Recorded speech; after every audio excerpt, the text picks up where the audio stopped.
time for reflection, panahon din ng pahinga at bakasyon.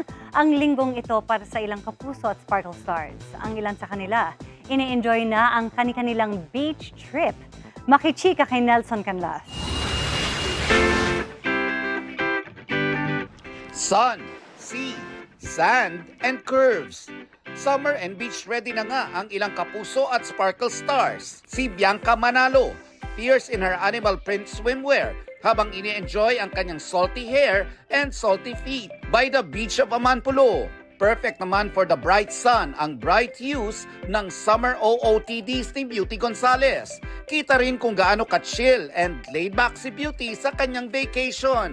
Sulit din ang bakasyon para kay the master cutter leading lady Max Collins na pinagsabay ang beach trip at food trip. I-flinex pa ni Max ang kanyang snatched waist. Serving looks din by the beach si Ara San Agustin. Para naman kay House of Lies star Martin Del Rosario, much needed ang vitamin C. Kitang-kita rin sa kanyang photos ang resulta ng kanyang pagiging focused sa gym recently. Bago pa ang Holy Week break, nauna nang mag-enjoy sa beach sina Apoy sa Dugo Stars at real-life kapuso couple Derek Monasterio at El Villanueva.